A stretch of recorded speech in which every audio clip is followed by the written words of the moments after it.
ఈ సినిమాలో నటించినటువంటి ప్రభాస్ గురించి చెప్పాలి.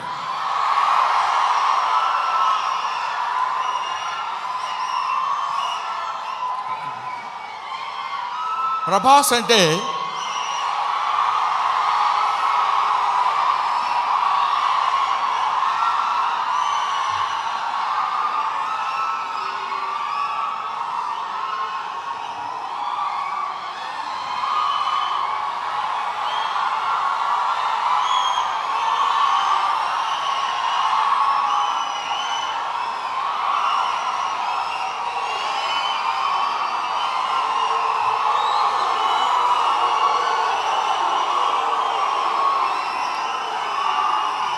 ప్రభాస్ అంటే ప్రభాస్ అది ఇంకా ఆపండి. ప్రభాస్ గురించి చెప్పాలి ఈ సినిమాలో. ఆయన ఒక ప్రపంచం గర్వించదగినటువంటి నటుల్లో ఇప్పుడు ఒకడు ప్రభాస్. ఈ సినిమాలో ఆయన ఎందుకు అంగీకరించాడంటే, సినిమాలో ఆయన డబ్బు కోసం అంగీకరించలేదు. ఏదో ఈ సినిమాలో ఒక అద్భుతమైన క్యారెక్టర్ చేయాలని ఆయన అంగీకరించలేదు. ప్రభాస్ ఒక మానవతా విలువలు కలిగిన మనిషి, ఒక మంచి మనిషి.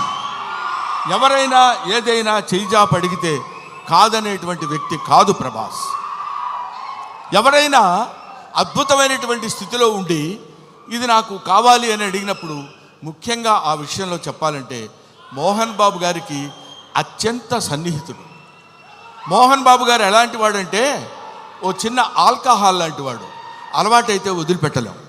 అలాగే ఎంతో మోహన్ బాబు గారి మత్తులో, మోహన్ బాబు గారి ప్రేమలో మునిగి తేలినటువంటి వ్యక్తి కాబట్టి ప్రభాస్ ఈ సినిమాలో చేశాడు. అరే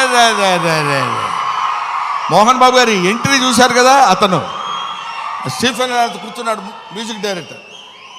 ఆ మోహన్ బాబు గారి ఎంట్రీ అలా పెడితే ప్రభాస్ శివప్రభాసుడు. అతను శివుడి చేత ప్రకాశవంతంగా పెరిగేవాడు, 6 అడుగుల అందగాడు.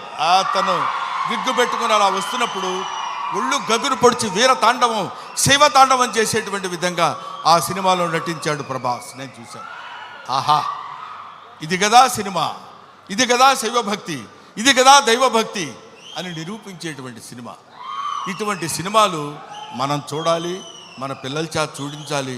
మన భక్తి రసాన్ని భారతదేశంలో పెంపొందించే విధంగా చేయాలని మనస్ఫూర్తిగా కోరుకుంటూ, ఓం నమః పార్వతీపతయే, హర హర మహాదేవ, శంభో శంకర.